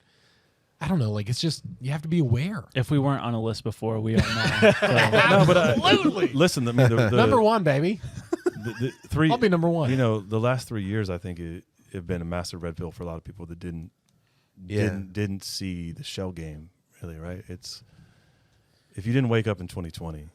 I think there's probably not a lot of hope that you do, because I think there's a lot of exposure into what was going on and to what intentions were. I think even before that, a lot of folks, probably me included, were just like, oh yeah, of course these people in power have the best intentions for us, right? Yeah. They're mostly good people. There's always bad apples and mostly good people. Mm-hmm. Yeah. But I think, you know. Listen, we are, and they said we're in a world of war. Like this is an ancient war that we're part of that isn't ended yet. God's written the end. We know how it ends, but we're somewhere in the middle of this thing, maybe middle end, depending on what your eschatology is, of course. Yeah. But well, I guess that's what I wanted to like lead to ultimately, because there's probably a lot of people listening or watching that are like completely freaked out right now. And also like sorry about that, guys. What are we talking about? Yeah, they're like, to go back to why your aren't you Lord guys of talking about farting and Wait, stuff. wait, To go wait, back to that. Why am I not laughing right now? to go back to your Lord of the Rings, you know, kind of remember the point when the rings and some things that shouldn't have been forgotten were lost. Yeah. And I think that's kind of where we've been the last 1,000 That's a years. great line. Because like there's this ancient war, and then there's this time where things were kind of calm, but the evil was still kind of in the background resonating, and now I think it's kind of coming back. So these things are coming out of wherever. I mean, we're getting phone calls last night with Tim Alberino with some crazy stuff happening in the Peru jungle. We're about to do an episode on that. Things About the face peelers? Yes. Dudes? Yeah. Directly about the face peelers. I know you've talked about it before, but like it's just, dude, it's wild what's happening. That was our introduction to you guys. Was talking about the face peelers. Dude, Okay. Yeah. So he's coming on talking about the girl, the whole story of them trying to take her face, and he's gonna drop that. Dude, that's wild. And then everybody, Like, so she tells information about that whole ordeal? He just went to the village where it happened and talked to him. that and a bunch of other people that had encounters with These things. weird things. See, all this stuff sounds so far-fetched, and thinking one day we'll get there sounds like this thing that churches can't accept. But like you go back to Pharaoh, and like Moses is literally battling magic with the magicians. Yeah. They're led through the desert by a pillar of fire. It's like this stuff happened biblically. Not only that, but like the Yahweh pronounced judgment upon the gods of Israel. Yeah. In which, by nature of the text, recognizes there was a real entity there that not only that, but had power and gave power to the priests and magicians in order to they could do a few things. Not what our God, the King of Kings, Lord of Lords, can do, but there's some power there, right? And I think that you're right. Like we sometimes we kind of turn this into a coloring book and say, oh yeah, did this. We'll skip over the angel of death, and we'll get to the end, and the people get out and then cross the Red Sea and all this, and you go, man, there was things that were happening that were, I mean, very, very, if you will, supernatural. A lot of some guests on our show don't like that term. And that's maybe you had a question earlier, and I was going to say, I think the one thing, if someone approaches you and believes nothing about any of this, I think, as Nate said, you got to start small, but I think you also got to kind of break down semantics, right? Because I think you can look at the biblical text and talk about angels wrestling, angels walking, the physicality of that. And so if you're having trouble with this all being ethereal and spiritual, I can't buy into that, because you can go, let's point out the physicality of how this exists in the scripture. In these stories, and then I think you can draw very straight linear lines to some of the things that are happening today that we would think they're unexplainable or are being disclosed, and say, perhaps this is the best explanation, and it is for us. And again, I don't want to get, and Josh, you said I don't ever want to feel like, and I don't think Nate and I do this, but I don't ever want to feel like what we're doing is trying again to take all these things and stuff them into a Christian box and say, well, this is how we make it make sense. I think it's quite the opposite. I think we put everything on the table and say, because really, to our own audience, the evangelical Christians of America, we sound psycho, so Dude, it's like my Bible we're not even. It's their Christian box is not our Christian box. You know what I'm saying? Right. Like it's like Yeah. for me, it's just like I love hearing from like the secular view. You know, like interviews with like Native Americans stuff that don't believe in Christ, and like them literally describing giants and like the star people coming down. It's just like that literally correlates with all this stuff. And it's not like we're forcing it. It's like, I already have this information that I've read from this literary source, and now it's like something completely different. It's lining up completely. I'm like, how awesome is that? Yeah. All the stories are the same. All the cultural histories are the same. They all talk about the flood. Yeah. They all talk about these entities showing up. They all have. It's just, who do they put on top? Yeah. And that's really the debate that's been raging on since the beginning of time, is who's on top of all of this? Who runs the show? Yeah. Have you guys ever seen where Moses parts the Red Sea, the name of the mountain across, or like it's like an island mountain, it's across the body of water. It's named after the god of thunder. And so like in their original language, literally God leads Moses to a place in the wilderness, and he's like, I am jealous of the attention their thing is getting, so I'm going to take you all to his throne, and I'm going to show whose power reigns supreme. It's like Jesus going to Caesarea Philippi and saying the gates of hell, real place, to the base of Mount Hermon, real place, according to to the Genesis 6 epic. This is where the watchers arrived, and saying, on this rock. It's not Peter. It's on this rock. It's like a cave to the underworld. He's like, this place is mine. Wow. Mine. I have dominion here. Yeah, the Temple of Pan was supposedly built there. And it's literally the back of it is like this cave that goes down into the underworld. And they also had a temple to Zeus there, which had the throne of Satan. Yeah. Which is what it's called, which is now in the British Museum. And that's where Jesus was saying, no, this is my place. Yeah. This is mine. I'm going to build my church right here. At the British Museum. The gates of hell. And I think those kind of context. I think that's the kind of context. Bit convicting, isn't it? I like the context, right? Because I think in all these conversations, right, I think we get heavy. Well, they're so important, I think, to understand the world around us and the things that are happening. Especially as Christians, but I don't ever want these things never trump the gospel, and that's the reality. Well, that's what I wanted to get to before we wrap up, because we're going to continue this conversation on our half episode on Patreon. Patreon.com/ninjas or butterflies. So we're going to continue this conversation, but I just like to wrap this up because we're all in this mindset. I know this. Of like we get stoked on these conversations. We're like, yeah. But for people like my wife and my mom, they're just like, it's so heavy, you know. Like no, that's for me too. Was like, I don't know what to do with this information. How do I apply this to my life? How do I feel happy after this? So continue with what you were saying, because I feel like that's the bridge of like lifting this heaviness. That's where we try to take people and be like, these conversations are. We believe paramount for Christians and for the church, broad brush church to have, because these things are happening to people. As I said, these people are having experiences, and we hear from a lot of these people, right? And then also we have this macro narrative that's going on with oversight committees and potential disclosure and all these talks about UFOs and aliens that are existing in the mainstream now, right? So what are we to do with that as the church, right? So these are very important conversations, and I think. If anything, we should go back to our Bibles. This is the place, is the foundation of our faith, and I think this. I mean, I think there's ways that this can provide context and richness to the text, especially when you read it from a supernatural worldview. And I think that's a lot of what Dr. Michael Heiser was trying to do in The Unseen Realm. And that's a great book. It's a lot like Mere Christianity. You're going to have to read each page 3 or 4 times because it's so dense, but it's such great historical context on what the scripture is saying, who it's saying it to, and who it's written to, and how we're meant to read that as 21st century Americans, right?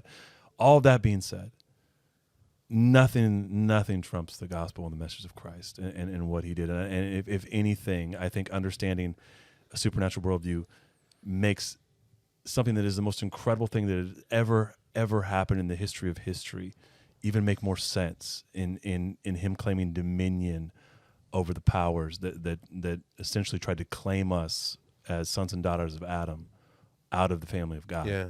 And I can't say enough that like Nate and I's hope in all of this is to point people back to the scripture and back to Christ. Like that is it. And I think that is our hope, right? That the dark can be so dark. And Ephesians says that we're not to to participate in the things or the acts of darkness, but instead expose them.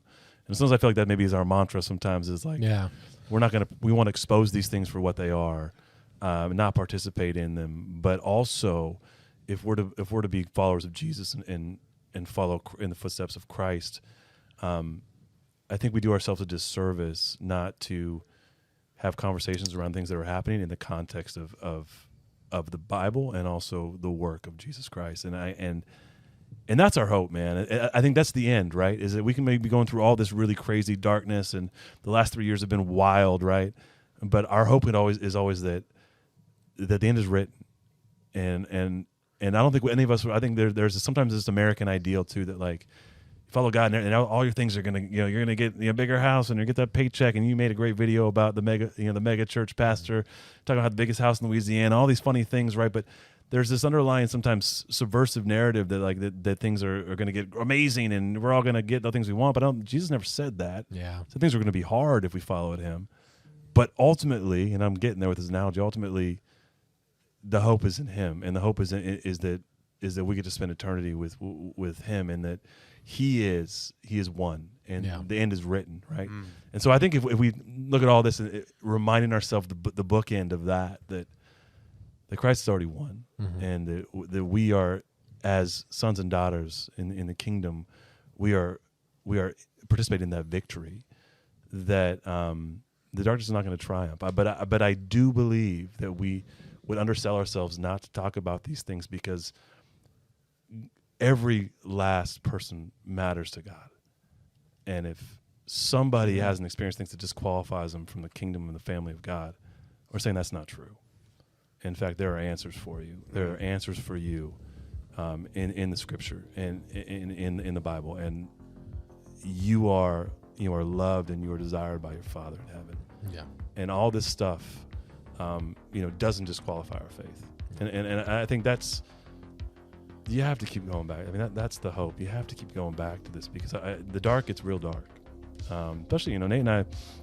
And we sit through interviews talking about satanic ritual abuse, people that are coming out of this, and you're weeping because we have kids, and this is happening to kids, and this stuff is a reality. Yeah, people don't want to talk about that because guess what? It's super uncomfortable and it's not fun to talk about. Yeah, and it's so dark. All you just leave feeling like you're carrying stuff, right?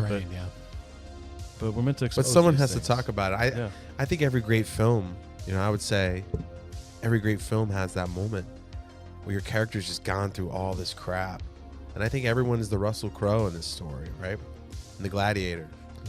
Like, you're up against hell. You gonna do something about it? You gonna fight? You gonna fight back? I think a lot of times, human beings is just, I'm just gonna lay back and not do anything because I don't know, I'm overwhelmed. Yeah. Like, you didn't really choose to be born into a war. You are born into a war. Sorry, reality check. That's just how it is.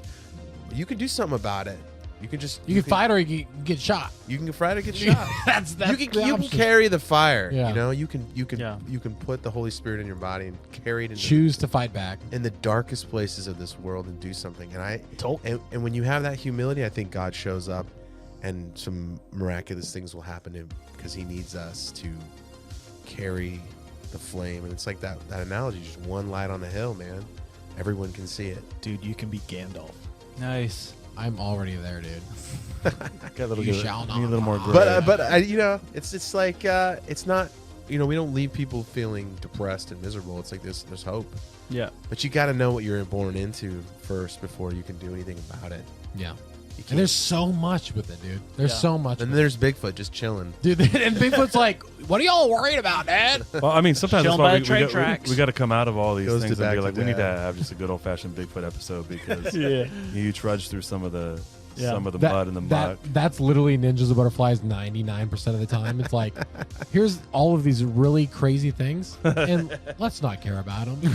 Let's all just burn alive. It's not a big deal, dude. Well, I think we did break a record for the longest podcast, and that was awesome. The heaviest and most intense podcast possibly ever. I love it. If you guys Check your vibe at all. Yeah. No. If y'all are still listening, thank you so much. 'Cause this was, I'm sure you all need therapy just like us and need to process everything that we've learned because there's. But just go to Blurry Creatures, listen to their stuff, and because we could never figure out all of their stuff, all of your guys' expertise and all this stuff within one episode. So we're gonna have to bring you guys back eventually. We'll have to do a part 2. We have to. Yeah.